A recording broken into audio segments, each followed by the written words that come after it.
आरं नमो सिद्धारं नमो वार्याणं नमो वज्रायाणं नमो लोये सर्वसाहूणं शुद्धात्मान्मनेकान्तं साधुमुत्तं मंगलं वन्दे सन्द्रष्टसिद्ध्यर्थं सन्द्रष्टप्रकाशकं मंगलं भगवान् वीरो मंगलं गौतम गणे मंगलं कुन्नकुन्दार्यो जैनधर्मोऽस्तु मंगलम् सर्वमंगलमंगलं सर्वकल्याणकारकं प्रधानं सर्वधर्माणां जैनं जयशासनं नमः समय साराय स्वानुभूत्याचकास्ते चित्तभावाय भावाय सर्वभावान्तरच्यते।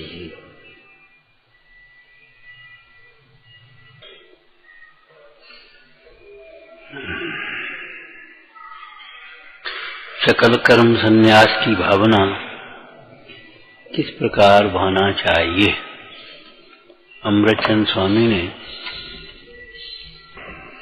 उसकी विधि बताई है। भावना भाना चाहिए अर्थात विचार करना चाहिए।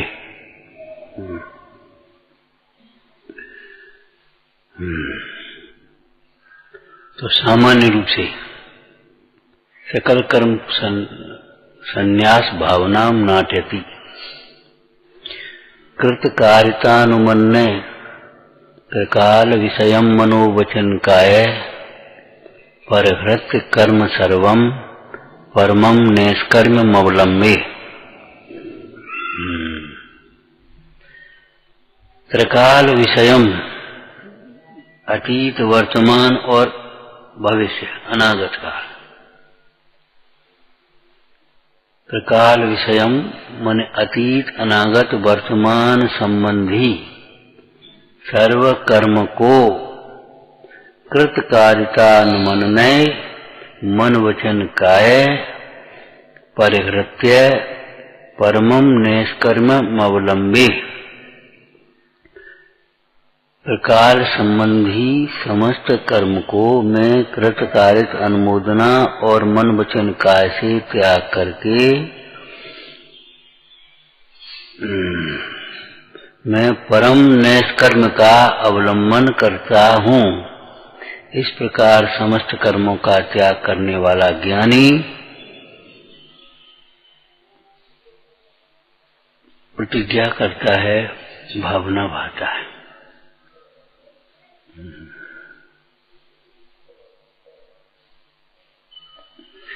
ये सामान्य कथन किया। जितने भी पाप पुण्य के परिणाम हैं वे 9 कोटि से कहे जाते हैं और चरणान योग में 9 कोटि पूर्वक जो त्याग है वही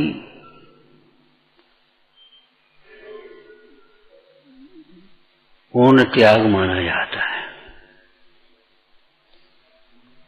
जिसका त्याग हुआ उसको स्वयं भी नहीं करना, कराना भी नहीं और अनुमोदना भी नहीं करना। मन में विचार नहीं करना, उसका अच्छा नहीं समझना, वचन से उसकी सराहना नहीं करना और काया से उस प्रकार की चेष्टा नहीं करना। 9 बाढ़ अलग है, 9 कोटि अलग है। शील की 9 बाढ़ें और यहाँ 9 कोटि जो है ना, कोटि माने प्रकार, कोट माने करोड़ नहीं, प्रकार। तो 9 प्रकार से जब त्याग होता है तभी वह वास्तविक त्याग कहलाता है। तभी वह त्याग एक तरह की प्रतिमा या प्रतिज्ञा रूप कहलाता है। शेष त्याग तो अव्याज त्याग है। 2 प्रकार के त्याग पुरुषार्थ सिद्धिपाय में कहे, एक उत्सर्ग, एक अव्याज। 9 कोटि पूर्वक त्याग करना वह उत्सर्ग त्याग है और 9 कोटि में से 1 कोटि से 2 कोटि से त्याग करना, वो अपवाद त्याग कहलाता है। जैसे रात्रि भोजन का त्याग करना, तो 9 कोटि से त्याग हो तब वो रात्रि भोजन प्रतिमा कहलाए। रात्रि भोजन का त्याग सामान्य श्रावक को भी है, जैन का तो लक्षण ही है देव दर्शन, रात्रि भोजन त्याग, पानी छान करके पीना। और 9 कोटि का त्याग, फिर रात्रि भोजन त्याग प्रतिमा एक कही पंचम गुण स्थान में, तो उसमें इसमें क्या अंतर है कि वह 9 कोटि का त्याग, मतलब रात्रि भोजन नहीं करती, लेकिन रात्रि में भोजन की चर्चा करते, रात्रि में भोजन का चिंतन करते हैं, भोजन संबंधी विचार करते हैं, तो वह भी रात्रि भोजन ही हुआ मन से। रात्रि भोजन त्याग का मतलब ये है, रात्रि में भोजन संबंधी चर्चा भी नहीं करना। जो प्रतिमाधारी त्यागी होते हैं, रात्रि में अगर कोई निमंत्रण करे तो भी वो स्वीकार नहीं करते। कोई पूछे रात्रि में तो कल क्या बना ले, रात्रि में नहीं, मौन हो जाए।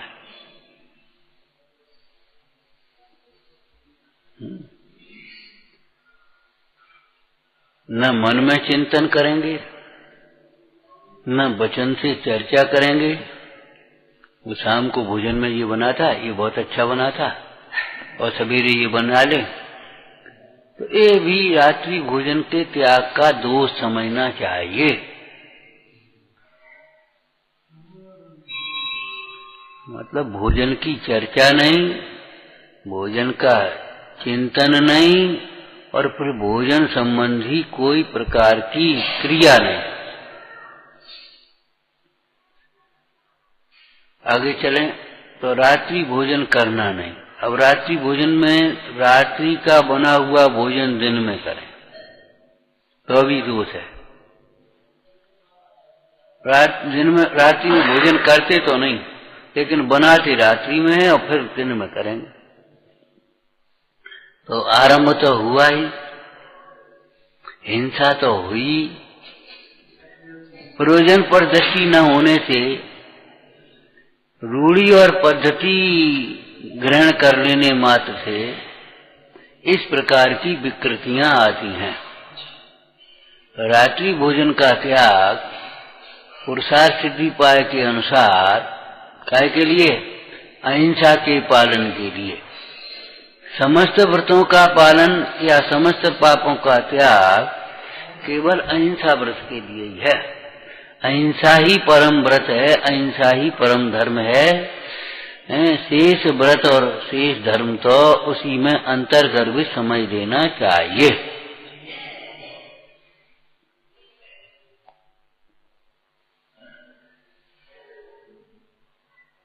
अब दिन में भोजन, वो रात्रि में भोजन बनाए और दिन में भोजन करे, अथवा दिन का बना हुआ भोजन हम बनाते नहीं है, रखा है तो अपने खा लेते, तो वो रात्रि में भोजन हो गया।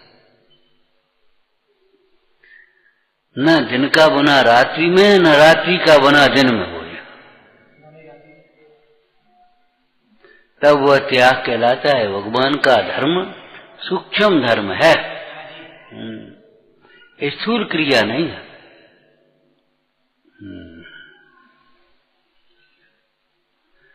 फिर रात्रि भोजन करना नहीं और रात्रि में भोजन कराना नहीं। अब रात्रि में भोजन करते तो नहीं है, कराते हैं, ऐसे दोष बहुत लगते। अब हम तो करेंगे नहीं, तुम करो भाई, इनको कराओ, हम नहीं करेंगे। रात्रि में भोजन करना और कराना दोनों ही, अनुमोदना करना, बहुत बढ़िया पंगत हुई रात्रि में, मतलब ये है कि उस कार्य से, उस पाप से किसी प्रकार का संबंध न रहे, उसकी अनुमोदना भी नहीं। अनुमोदना माने सहमति, प्रसन्नता व्यक्त करना, सहयोग, उसमें जुड़ान, ये भी तो है।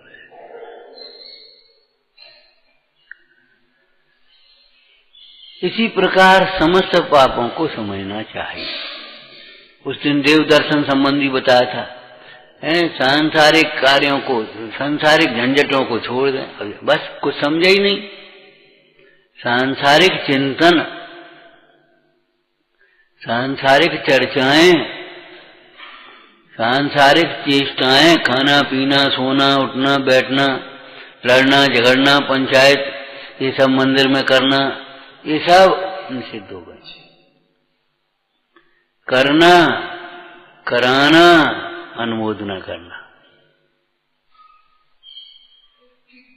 तो सामान्य रूप से 9 प्रकार से जब त्याग किया जाता है, तब वह त्याग उत्सर्ग त्याग कहलाता है।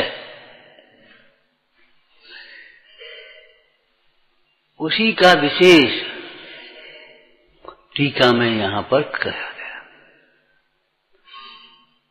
ध्यान रखना, 9 कोटि से पुण्य भी होते हैं। अकेला पाप ही नहीं 9 कोटि से होता है, पुण्य भी होता है। दान करना, कराना, अनुमोदना करना, पूजा करना, कराना, अनुमोदना करना, स्वाध्याय करना, कराना, अनुमोदना करना। उस दिन कहा था ना, मुंडाज आहार दान आदि नहीं करते प्रत्यक्ष रूप से, लेकिन आहार दान आदि का उपदेश तो दिया मुंडाज, दिया कि नहीं? दान 4 प्रकार 4 संघ को दीजिए, तो उपदेश दिया कि नहीं? एक बिना पढ़ा लिखा हुआ व्यक्ति ज्ञान दान कर सकता है कि नहीं? उस दिन पूछा था कि कर सकता है। ज्ञानियों की सेवा करना, इस प्रकार से सेवा करना कि उनके द्वारा ज्ञान दान हो सके।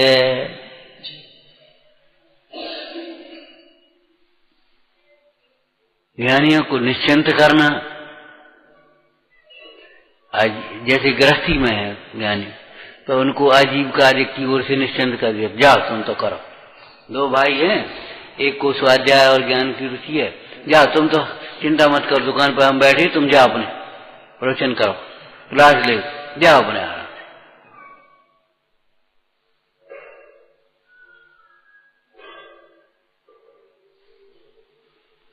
मतलब ज्ञान दान दिलाना,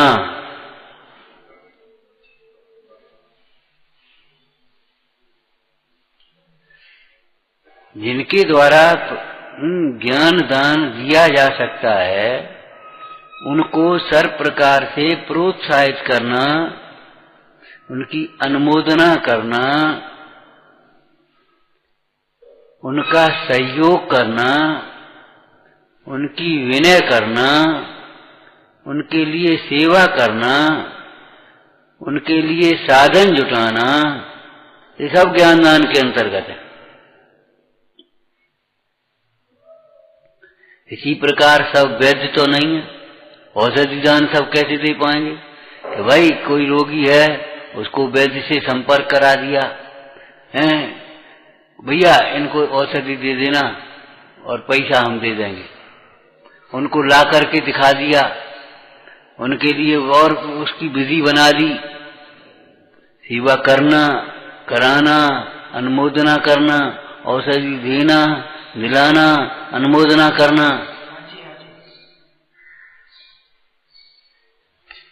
ये 9 कोटि को अगर अपन समझ लें तो बहुत से पापों से मुफ्त में बच जा, क्योंकि बहुत से पाप तो केवल हम अनुमोदना करके बांध लेते हैं,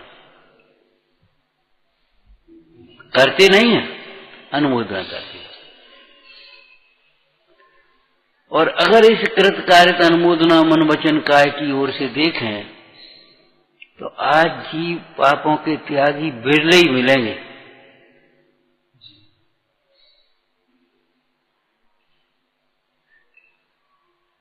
बिरले ही मिल पाएंगे।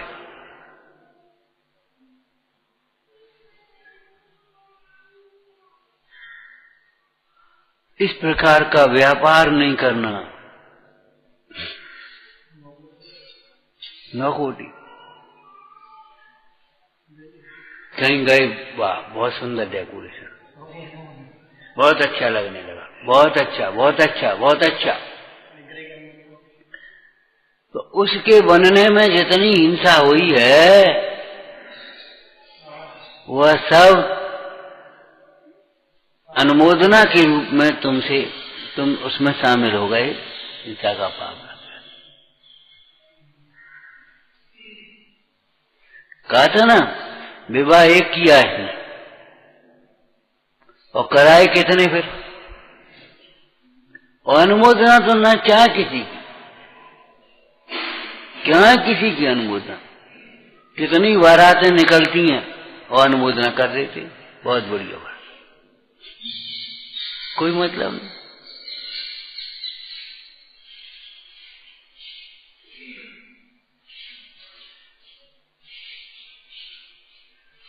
श्रृंगार करना, श्रृंगार कराना, श्रृंगार की अनुमोदना करना, ये ब्रह्मचर्य का दोष है।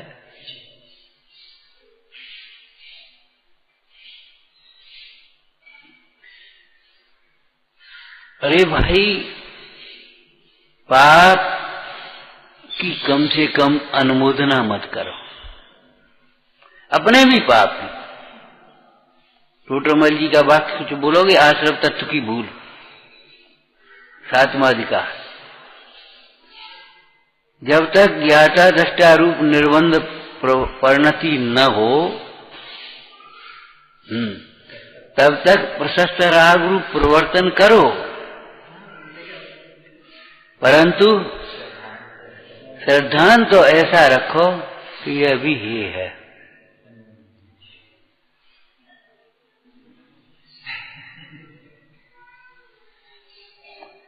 ऐसे ही गृहस्थ भूमिका में भाई ये सब काम करने पड़ते हैं, लेकिन सिद्धांत तो ये रखो ये कब छूटे। सिद्धांत तो ये रखो ये पाप है, अत्यंत ये हैं, छोड़ने लायक हैं,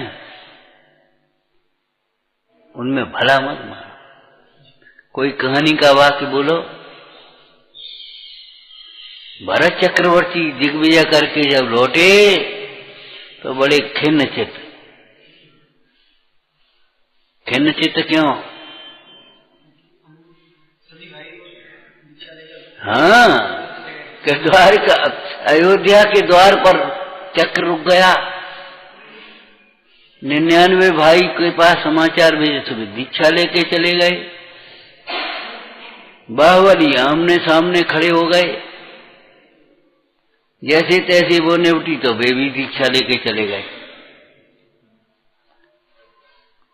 इधर भरत का राज्याभिषेक होना है, इधर सबका विचार करो, तब कल्याण। हाँ, तीर्थंकर की अपेक्षा कल्याणक बोल देते हैं, मतलब ये दीक्षा लेके चले गए। कैसा लग रहा? अरे तुम्हारे ही किसी कार्य में तुम्हारा कोई इष्ट मित्र ना आए तो कितना बुरा लगता है, घर के नहीं आए तो कितने बुरे लगते हैं। बता, भैया नहीं आए, बहन नहीं आई, दीदी नहीं आई, बुआ नहीं आई, मामा नहीं आए, कैसा लगता है? और उनके दिग्विजय करके आए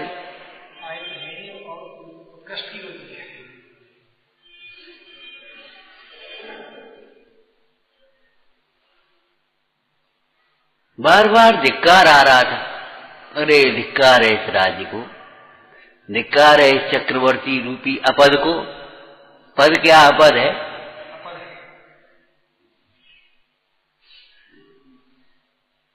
धिक्कार है इस परिग्रह को, हे भगवान कब छूटे। माता ने कहा क्यों बेटा,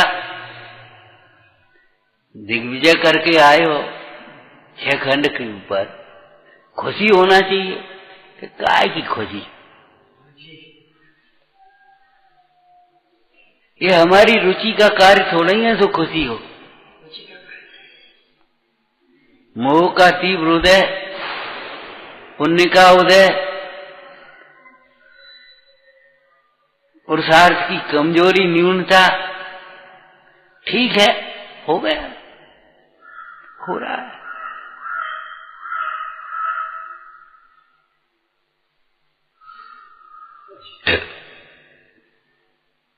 नहीं छूट पा रहा है, लेकिन इसमें रह करके हम गौरव का अनुभव कैसे करें,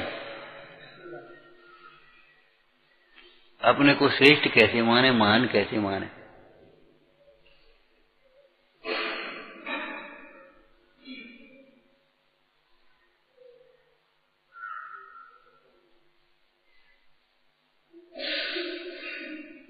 मतलब अंतर में खेद खिन्नता है चारित्र की अपेक्षा। क्यों, ज्ञान में भेद ज्ञान बढ़ता है।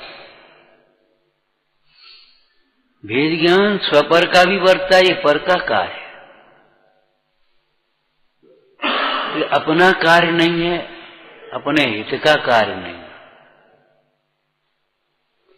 और भेद ज्ञान में हे उपादेय का भी बढ़ता है, ये हे है और अत्यंत हे है।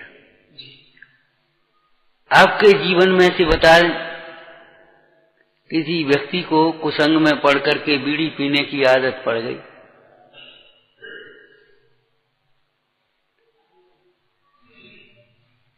उसका छोटा सा नाती पोता खेल रहा था उसके पास, उसको बीड़ी की तलब लगी तो बीड़ी पी, उठा करके फेंक दी। उसने उठाई और अपने मुंह से लगाई, वो भी नकल करने लगा, बच्चे नकल करते हैं, पकड़ करके ऐसे करने लगे। क्या करता है, क्या करता है कि बाबा आप क्या करते हो। बेटा क्या करें जी, बहुत बुरी चीज है, क्या करें, हमारी तो आदत पड़ गई, छूटती नहीं है। तू मत छूट, सीख जाना। अच्छे कार्य को स्वयं नहीं कर पाते तो दूसरों से कराते। बताई थी दृष्टांत, घर में त्योहार का दिन था, तबीयत खराब थी, तो मां ने सोचा कचू नहीं बना रहे। अरे नहीं बनाओ, हम ही तो नहीं खाएंगे, और सब जने खाओ, तुम लोग खाओ। हम नहीं खाएंगे तो क्या, सब में कोई नहीं खाएगा, बनाओ सब जने। अपन तबीयत खराब है, मंदिर नहीं पहुंचा, जाओ सब जन मंदिर जाओ, चलो स्वाध्याय में पहुंचो, जल्दी पहुंचो।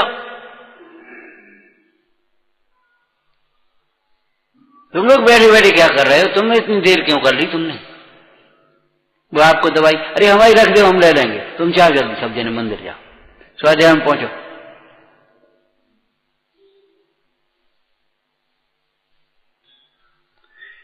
जिसको अच्छा मानता है, स्वयं नहीं कर पाता तो दूसरों से कराता है, करते हुए को देख करके प्रसन्न होता है।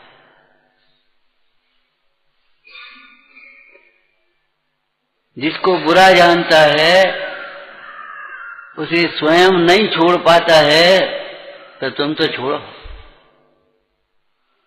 पुराण में चरित्र दृष्टांत आया कि नहीं, नारायण कृष्ण ने घोषणा कर दी कि देखो भगवान नेमीश्वर की दिव्य ध्वनि में आया, द्वारिका 12 वर्ष बाद बस होगी।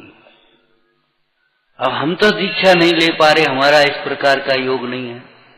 जिनको भी दीक्षा लेनी हो, कोई परिवार संबंधी सरल हो, माता पिता वृद्ध हो, उनकी सेवा का भार हो, बच्चे छोटे हो, उनकी परवरिश का भार हो, सब राज्य की ओर से इंतजाम करेंगे। जिन्हें दीक्षा लेने जाओ,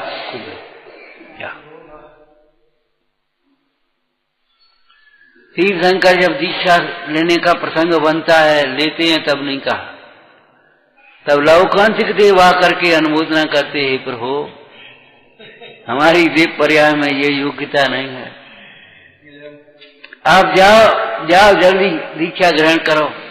हम भी भावना भाते हैं कब ऐसा समय आए मनुष्य पर्याय मिले और हम भी दीक्षा ग्रहण करें। स्वयं नहीं कर पाते तो कराते।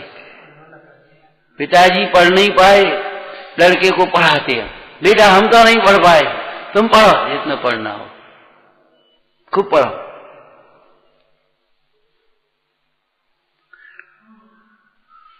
तो ये कार्यता अनुमोदना का पाप क्यों है, पुण्य क्यों है? कि ये अंतर की मान्यता से, अंतर के परिणाम से संबंधित हैं ये, और फल तो परिणाम का ही लगता है। कार्य करते हुए भी उसे बोझा मान रहे हैं, भीतर में प्रसन्नता नहीं है, अनुमोदना नहीं है, लिहाज से पद्धति बुद्धि से देखा देखी कर रहे हैं, और भीतर भीतर क्या करें, आप ये करने पा रहा हो जो मजबूरी, ये करने पा रहा हो, ये करते हुए भी बेकार, पाप बंद बांधता है। और एक न करते हुए भी पुण्य बंद बांधता है। एक ही दृष्टांत दिया था, क्या सेठ ने पानी पिया नहीं था और तो भी मेढक बना, और मेढक ने पूजा करी नहीं थी तो अभी देव बना। कैसे? परिणाम से। कैसे? परिणाम से। सेठ ऐसे ही बैठे रहे, न जे बोले ये पानी कहा, ये तेल कहा डाल रही थी हम, अब मत डालो। ऐसे नहीं किया। भोजन में मौन, पूजा में मौन, और हूं या मन में मलिनता करना, ये मौन भंग है। मौन का अभिप्राय तो शांत चित्त है, मौन का अभिप्राय तो निर्विकारी चित्त है। यदि हम मुंह से नहीं बोले और वचन से, क्या नाम, इशारे से बोले तो बोले ही तो, कुछ कहा भी नहीं, जो मिला सो खा भी दिया, और भीतर भीतर मन में दुखी हुए, बताओ यहाँ में घी नहीं है, घी कम डालो, न घी और डालते न घी और चाहिए, अब बताओ क्या हुआ? पाप मुफ्त में बांध रहा है, मुफ्त में पाप। पुण्य के उदय बिना पाप के परिणाम से निरंतर पाप बांध रहा है। एक दो प्रकार के पाप लिखे पुरुषार्थ सिद्धि पाय में, एक अभिरमण रूप, एक परिणमन रूप। जिस समय पाप रूप प्रवृत्ति हो रही है, प्रवृत्ति का अर्थ, हाँ, पाप का विचार कर रहा हो, अथवा पाप की चर्चा कर रहा हो, अथवा पाप के चेष्टा कर रहा हो।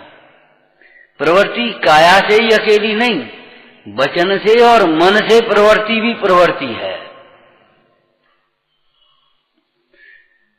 तो जिस समय प्रवृत्ति हो रही है उस समय परिणमन रूप हिंसा है, और जिस समय मन में विचार भी नहीं कर रहा, उसकी चर्चा भी नहीं कर रहा, उसकी चेष्टा भी नहीं कर रहा, लेकिन त्याग नहीं है, तो उसकी अविरमण रूप हिंसा चल रही है। इसीलिए चरणान योग में एक नियम बनाया, जितनी देर हमें उस पाप का से प्रयोजन नहीं है उतनी देर का त्याग कर देना चाहिए। बहुत से लोग इस तरह से करते हैं, शाम को पानी पिया, बस अब रात भर के लिए त्याग, मतलब आजीवन त्याग नहीं कर पाया उन्होंने, रात भर के लिए त्याग नियम कर दिया। अभी भोजन किया, बस अब 2 घंटे के लिए त्याग। सामायिक में तो पाप त्याग का ही प्रयोजन लिखा। अपने रत्नकंद साहबकाचार में तो सामायिक में पाप के त्याग की प्रतिज्ञा करते। सामायिक की क्या विधि लिखी? सामायिक के धारण करने की विधि।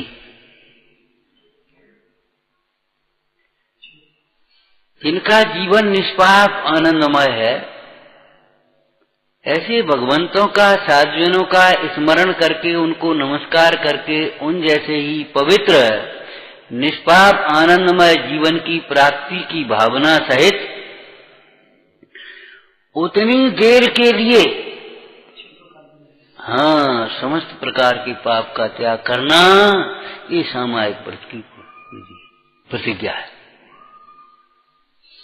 दिन भर के लिए नहीं, जितनी देर मैं सामायिक करूंगा उतनी देर के लिए मुझे समस्त व्यापार परिग्रह आदि सबका त्याग, भोगों का त्याग है, खाने पीने का त्याग, माने कोई बात करने का त्याग है, कोई आकर के उपसर्ग करे तो उसके प्रति गुस्सा करने का त्याग, द्वेष का, कोई आकर के हमारी प्रशंसा करे तो अभिमान करने का त्याग, ये भीतरी त्याग। देखो क्या सुंदर सामायिक कर रहा है, सुनकर के प्रसन्न नहीं होना। क्यों? कैसे नहीं होगे कि भैया एक दिखने वाला और है और मैं कोई और हूं। आपने पढ़ा है, जो दिख रहा है सो मैं नहीं, जो देख रहा है सो मैं हूं।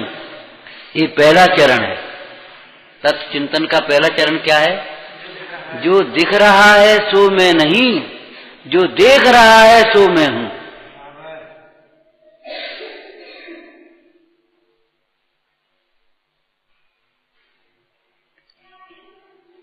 ये सब दीर्घ रहे। लोग कहते देखो ये तो प्रत्यक्ष दिखता है और आत्मा तो दिखता नहीं, तो किसे दिखता है ये तो बताओ।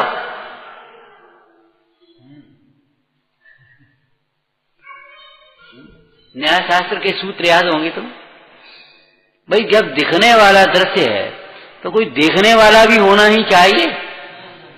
देखने वाला नहीं है, जानने वाला नहीं है, तो ये किसके जानने में आ रहे? चौकी को तो जानने में नहीं आएंगे, दीवारों को तो नहीं दिखते, तो जो दिखते हैं वह मैं नहीं है, वह मेरे नहीं। जो देखता है वह मैं हूं। देखता कौन है? पंडित जी का वाक्य बोलो, टोटरमल जी का। जानने देखने की शक्ति को धारती हुई वस्तु आत्मा है, वह मैं हूं। क्या कहा? जानने देखने की, जानना देखना पर्याय हो गई, कार्य हो गया, और उसकी शक्ति गुण हो गया, और उसको धारती हुई वस्तु द्रव्य हो गया।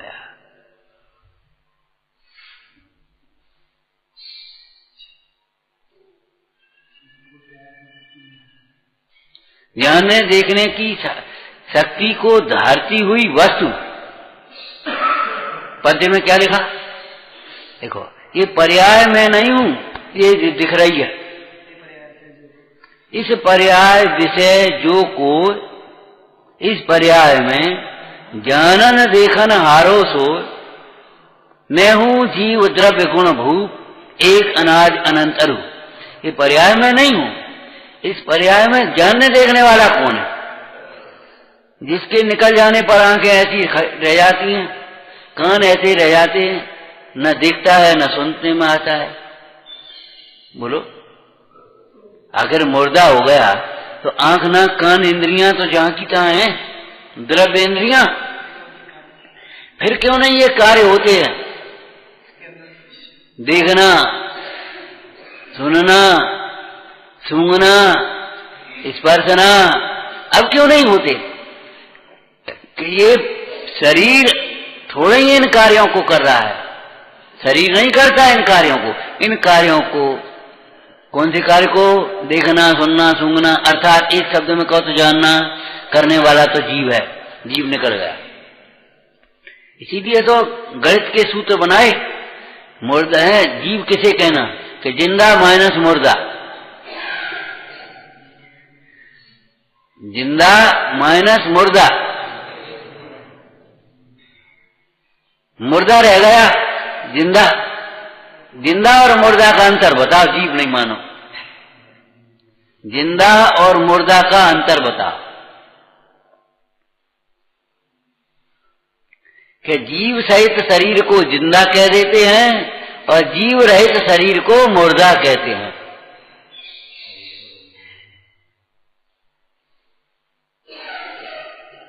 इसमें से जीव ही तो निकल गया, और तो जहां की तहां है जैसा का तैसा। वो परिवर्तन फिर बाद में होते रहेंगे, खून का पानी हो जाएगा, सड़ने लगेगा, जीव पैदा होंगे, वो बाद की बात थोड़ी होगी। लेकिन एक क्षण तुरंत देखो जीव, हाँ, इसीलिए तो शरीर के संबंध में समाधि मन में क्या लिखा, मेरी जिंदगानी से जिंदा कहा। यह जीव चिरकाल का है मुगा, ये तो वैसे मुर्दा ही है, लेकिन मेरी जिंदगानी से जिंदा कहा।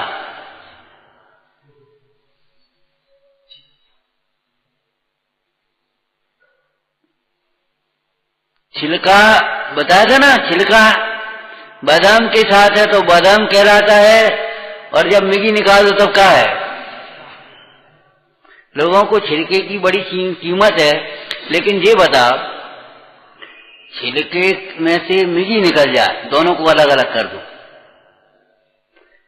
अब मिगी का क्या बिगड़ गया छिलके से अलग होकर। छिलके से अलग होने पर मिगी की कीमत तो बढ़ गई, घटी नहीं। बादाम के साथ मिगी की कीमत कितनी, तुम्हारे अर्थशास्त्र विनिमय की भाषा बोल दो, मान लो 200 रुपए 300 रुपए किलो की बादाम है, अब उनको छिलके अलग कर दिए, मिगी अब कितनी हो गई 500 रुपए किलो की। छिलका अलग करने पर मिगी की कीमत तो बढ़ गई, और मिगी से अलग होने पर छिलका की कीमत अब 300 रुपए लोगे।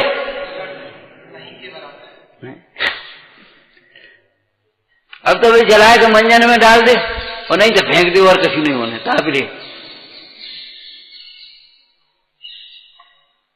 छिलके की क्या कीमत होता। लेकिन ध्यान रखना, मिगी जब परिपक्व हो जाए तब जितने भी कच्चे धान्य होते हैं, चाहे वो गेहूं हो, चाहे चना हो, चाहे कुछ भी हो, छिलका बिल्कुल चिपका रहता है, उस समय आप अलग नहीं कर पाएंगे। अगर अलग करने की कोशिश करेंगे तो वो भी मिचलेगा। ऐसे जब वीतरागी हो जाता है और देह अलग हो जाती है, तब वह भगवान बन जाता है।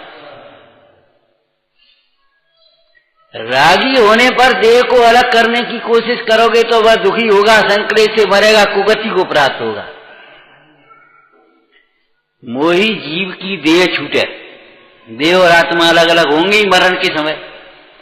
लेकिन अगर मोह नहीं छूटता, अज्ञान नहीं छूटता, तो क्या होता है, संक्लेश परिणाम से देह छूटती है, तो और ज्यादा खराब देह मिल जाती है। इस बात को पक्का मानो। सवेरे बैठे विचार कर रहे थे, हमने देखो देह तो छूटेगी निश्चित। क्यों कि देह और आत्मा भिन्न भिन्न है। अब तुम्हारी चतुराई ये है कि देह छूटे उससे पहले तुम देह में एकत्व बुद्धि, देह की ममता छोड़ दे, मोह छोड़ दे, तो फिर देह छोड़ने से तुम्हें कोई कष्ट नहीं होगा। अपना सामान समेट ले, गाड़ी तो छोड़नी पड़ेगी, अपना सामान लेकर के उतर के नीचे आ गए, गाड़ी चली गई। और अगर तुमने अपना सामान नहीं समेट पाया और गाड़ी रुकी और चल दी, 2 मिनट 3 मिनट 5 मिनट रुकती है गाड़ी बढ़ेगी। अब तुमने अपना सामान नहीं समेट पाया तो परेशान, उतर नहीं पाए तो परेशान। तो समझदार लोग अपना स्टेशन आने से पहले ही, हे लड़को जल्दी उठो उठो उठो, स्टेशन आ गया, अपना सामान समेट, देखो कोई रहता नहीं है कुछ चीज। समझदार लोग पहले ही सामान बिखराते नहीं है। ये भी आपको भी सीखना है। कहीं भी जाओ, किसी कमरे में रुको, कहीं भी धर्मशाला, एक चीज वहां रख दी, एक वहां रख दी, एक वहां रख दी, और फिर चलने के टाइम पर भड़बड़ाए और पहले से कुछ नहीं, अब वो रह गया, ये रह गया, वो रह गया, वो गाड़ी में रह गई, वो फलाने में रह गई, वो कमरे में रह गई। नहीं, आप एक सामान को बिखराना मत सीखो। सामान बिखराओगे तो सामान का नुकसान होगा, रह जाएगा। ऐसे ही ऐसे आप अपना उपयोग बिखराओगे, भैया देह छूटेगी, और देह छूटने के साथ ही ये सारे के सारे संयोग छूटेंगे। ऐसा नहीं अकेली देह छूटेगी, देह छूटने के साथ जिन जिन को अपना मान रहा है, जिन जिन में प्रीति कर रहा है, जिन जिन में सुख की कल्पना कर रहा है, सब छूटेंगे। उससे पहले यदि आपने अपना उपयोग समेट लिया तो समता से देह छूटेगी, उत्तम गति को प्राप्त हो जाओगे। जो पूर्ण वितरागी की देह छूटती है तो वे अशरीरी दशा को प्राप्त होते हैं, और प्रशस्त राग की भूमिका में देह छूटती है तो देवादिक गति को प्राप्त होते हैं, उच्च गति को प्राप्त होते हैं। और अगर कहीं मायाचारी के परिणाम से देह छूट गई तो ये मनुष्य शरीर छूटेगा, कहीं ऊंट बैल घोड़ा बन जाओगे। अगर तुम्हारी घृणा के परिणाम से देह छूट गई, और अगर आयु बंध गई और देह छूट गई तो जाकर के कहीं कीड़े मकीड़े बन जाओगे। जिस पीप को देख करके तुम घृणा कर रहे हो, जिस गंदगी को देखकर घृणा कर रहे हो, तो वहीं जाकर के पैदा हो जाओ। ईर्षा पूर्वक देह छूट गई, तुम जाकर के अग्नि का से बन जाओगे। जाकर करते रहना ईर्षा, जलते रहना। उस दिन बताया था ना, एसिडिटी जलन पड़ती है ना, देखो ये कसायों की अग्नि में जलोगे तो जलन तो पड़ेगी, कसायों की ईर्षा की अग्नि में जलो मत।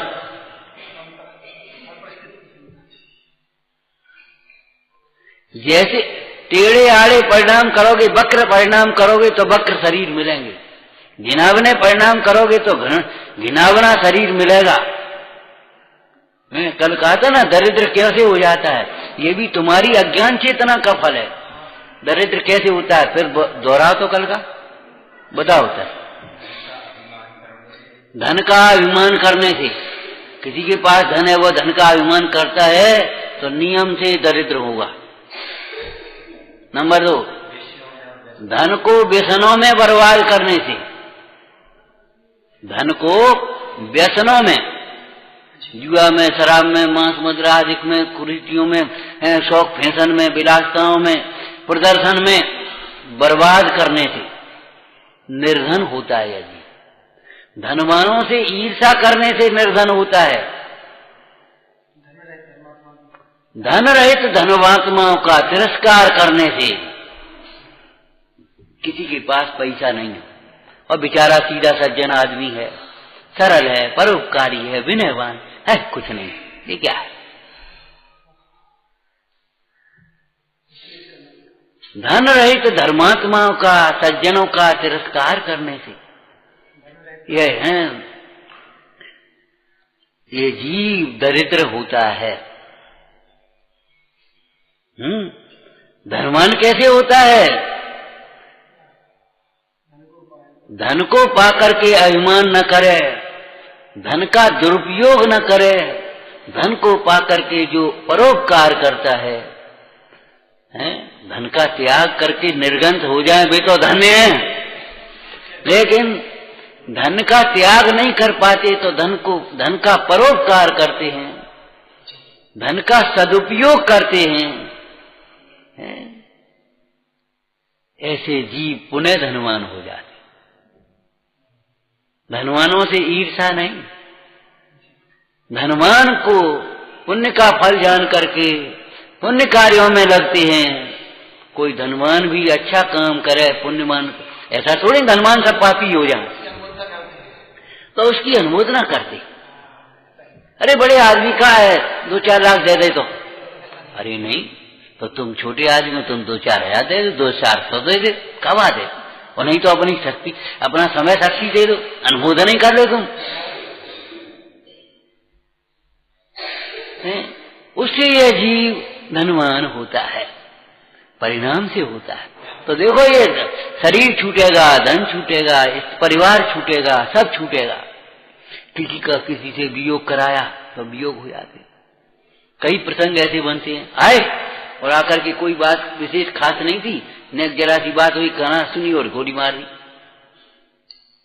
क्यों भाई कछु कोई रंजिश?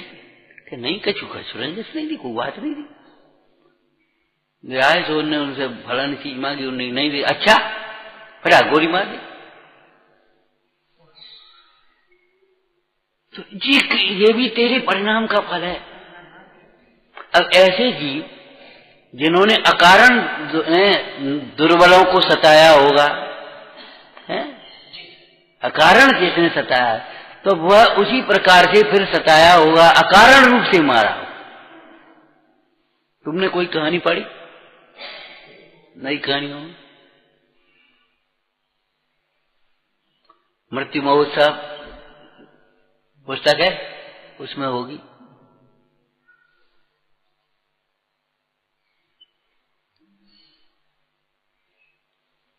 दो भाई, एक भाई को सत्संगति मिली तो शाकाहारी प्योर, दूसरे को शिकार का शौक और मांस के बिना भोजन नहीं बना। एक दिन उसने खरगोश का बच्चा पकड़ लिया, इतना प्यारा सा बच्चा, और उसकी मां बेचारी टुकुर टुकुर ऐसे चली, आप क्या करें? तो वो भी चली आई पीछे पीछे। अब उसने कहा, छोड़ दे भैया, देखो कैसे आंसू निकल रहे, देखो इसको कैसे, ये दया नहीं है, निर्दयी हत्यारे, जो कुछ उसने कहा। लेकिन उसने नहीं छोड़ा, मार दिया। बात आई गई हो गई, आई गई बात हो गई। किसको याद रहती है और याद कहां तक रखेगा और कब तक रहेंगी? उसका छोटा सा बच्चा 10-12 वर्ष का डाकू पकड़ करके ले गया। उसने मांग करी, जो भी 10-20 लाख मांग करी। जैसे तैसे बड़बड़ाता हुआ, दुखी होता हुआ बेचारा पहुंचा रुपया लेकर के। रुपया ले लिए और वो खिलखिला करके हंसा, और हंसते ही उसके बच्चे को उसके सामने गोली मार दी। पैसा भी ले लिया और बच्चा भी गोली मार दी। बेचारा रह गया, ले जा उठा ले जा। अब क्या करे? संस्कार किया, दुखी सुखी होने लगा। उसका जो दूसरा भाई था आया, उसने समझाया, देखो भाई, तुम्हें याद है तुम्हें, तुम खरगोश का बच्चा पकड़ करके लाए थे, सबने मना किया था कि भैया ये कर ले। कितनी रोई थी तुम्हारी भाभी उस दिन। हाँ, जिसने क्या किया, देखो इसको दया नहीं। उस दिन से अलग हो गए थे अपन, हमें तुम्हारे साथ नहीं रहना, तुम्हारे ऐसे निर्दय परिणाम, हमें नहीं रहना तुम्हारे साथ। याद है तुम्हें, तुमने उसे छोड़ा नहीं था। आज वो बालक चला गया, उसने पैसा भी दिया, छोड़ा नहीं, बदला लिया है। लेंगे बैर देंगे दुख भई ना नवीनी है। जो जिसका अपकार करता है वह उसके द्वारा अपकृत होता है। अकारण इस प्रकार की घटनाएं हो जाती हैं तो उनमें पूर्व कर्म के निषेध भी कार्य करते हैं। इसलिए ऐसी घटनाओं को भी समता भाव से सहन ही करना चाहिए, बैर विरोध आगे नहीं बढ़ाना चाहिए। तो कृत कारित अनुमोदना मन वचन और काय से। खोटे भाव तो मन में भी मत ला, खोटे भावों की, खोटे कामों की अनुमोदना भी मत करो। कई बार लोग अन्याय से पैसा कमाते हैं, छल प्रपंचों से कमाते हैं, उल्टे सीधी कमाई कर लेते हैं और जरा मकान बना लें, कुछ वैसा कर लें। अरे साहब क्या बढ़िया, खूब पैसा कमाया। अरे तुम्हें क्या मिलेगा मुफ्त में? नहीं, न्याय से कमाते हुए संतोष से रहते हुए अगर जीवन भर भी तुम्हें मेहनत मजूरी करनी पड़े, दरिद्रता रहे, तो कोई चिंता नहीं करना, लेकिन अनुमोदना भी नहीं करना। उन्हें साहब बहुत बढ़िया मकान बनाया उसने, बंगला, भ्रष्टाचार से तमाम रिश्वतों, और बहुत बढ़िया बंगला बना हुआ ना साहब, पूरा संगमरमर का, लेकिन अंतिम दशा हमने देखी है। उस बंगले में शांति नहीं है, कलह है भीतर, बीमारियां हैं उसके भीतर, वहां उनका आदर नहीं है, छोड़ रह नहीं पा रहे, छोड़ छोड़ करके इधर उधर, चलो यहां से तो कम, दूसरी जगह चलो, 5 कम रहे। अरे रे प्रभु, कैसी सुंदर लाइन लिखी है बुद्धदास जी ने, हैं? धाम खड़े रहे, याद आ जाती है वो लाइन, धाम खड़े रहे, धाम माने मकान, जायदाद ऐसी खड़ी की खड़ी रह गई, धाम खड़े रहे, दाम धरे रहे, नोट पैसा सब धरे रह गए, और काम पड़े रहे, सब काम पड़े रहे अधूरे के अधूरे, और ये जीत चला गया।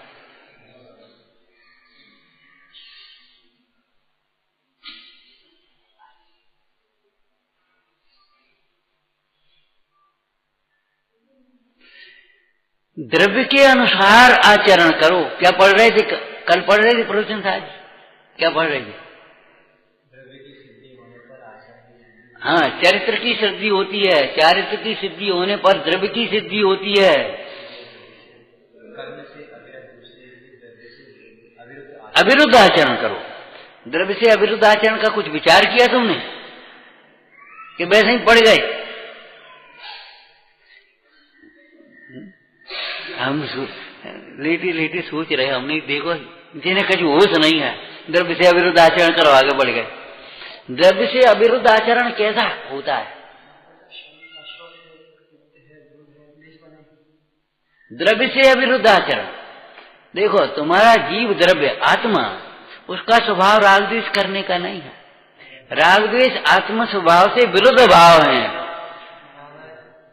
ज्ञान आनंद तुम्हारा स्वभाव है, ज्ञान आनंदमय आचरण करो, राग द्वेष रूप आचरण मत करो, द्रव्य से अविरुद्ध आचरण। बालबोध पढ़ी है, कसाय की परिभाषा पढ़ी है, कसाय विभाव क्यों है? आत्मा का स्वभाव ज्ञान आनंद है, उस ज्ञानानंद स्वभाव से विपरीत होने के कारण ये रागाधिक विभाव कहलाते हैं, विपरीत भाव कहलाते हैं। तो द्रव्य से अविरुद्ध, विरुद्ध नहीं। जैसे मां का आज्ञाकारी पुत्र मां के अविरुद्ध आचरण करता है, मां के अविरुद्ध आचरण करता है, देशभक्त देश की मान शान स्वाभिमान के अविरुद्ध आचरण करता है, ऐसा आचरण नहीं करता कि जिससे देश की शान जाए। आपको ये तो स्कूल की किताबों में पढ़ी होगी तुमने, कौन से देश की बात है हम नाम नहीं बता रहे। एक व्यक्ति भारतीय जा रहा था, उसको फलों की जरूरत पड़ी, उसने देखे वहां फल नहीं थे, अच्छे फल नहीं मिल रहे थे। कहा यहाँ अच्छे फल नहीं है। उस लड़के ने, वहां के उस देश के लड़के ने दूर से गया और फल लेकर के आया और उसको दे दिए भेंट रूप में। बोले ये मत कहना कि अमुक देश में अच्छे फल नहीं मिलते।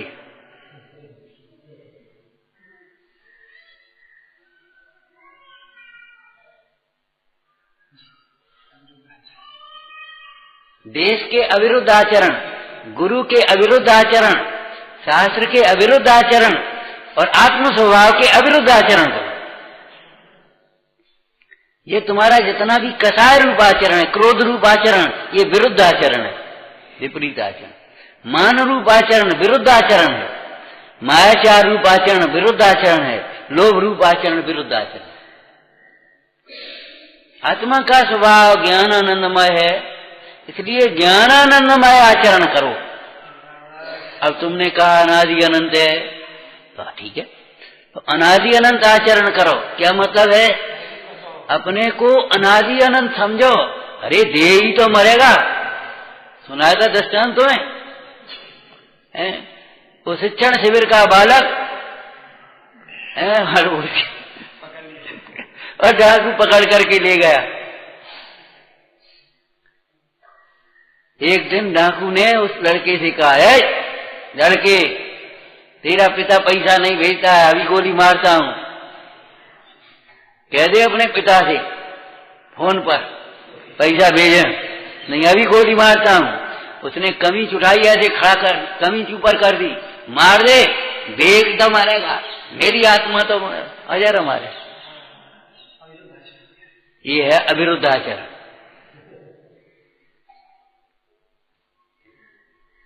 इसका मतलब भावुक हो जाना नहीं। देखो अनेकांत शासन है, हर चीज, हर सिद्धांत का प्रयोग उतना ही करना। दाल में नमक कम होगा तो भी बेस्वाद है, और ज्यादा होगा तो भी बेस्वाद है। तुम बात बात में अरे मैं थोड़ी मरूंगा, ये तो अनादि अनंत है, ये थोड़ी मरते हैं, देह मरती है, काय की हिंसा। हाँ, ये विरुद्ध आचरण हो गया। क्यों? रसना इंद्री की लंपटता आ गई। तो वीतराग भाव रूप आचरण, ज्ञाता दृष्टा रूप आचरण, आनंदमय आचरण, ये अविरुद्ध आचरण है। और क्रोधाधिक रूप आचरण, क्लेश रूप आचरण, ये विरुद्ध आचरण है। द्रव्य से अविरुद्ध आचरण करो। द्रव्य निर्गंथ है कि सग्रंथ? तो फिर निर्गंथ आचरण की चर्चा आएगी इसमें कि नहीं आगे? तो मन वचन काय कृत कार्य अनुमोदना का मतलब ये है, पाप का विचार भी मत करो, खोटे विचार भी मत में मन में लाओ। तो क्या करें? आ जाते हैं, कोई बात नहीं, अपने मन को समझाओ। जैसे छोटे बच्चे गलती करते हैं उनको समझाते हैं, ऐसे अपने मन को भी खोटे भाव आ जाए तो समझा, वो आत्मन किसके लिए कर रहा है, इसका फल तुझे भोगना पड़ेगा। तो 9 कोटि पूर्वक कर्म का संन्यास करने की विधि अमृतचंद स्वामी ने यहाँ पर कही है, विचारना। तेजानंदी शोध स्वरूपी अविनाशी में आत्म स्वरूप, आनंदी शोध स्वरूपी अविनाशी में आत्म स्वरूप, शोध स्वरूपी अविनाशी में आत्म स्वरूप।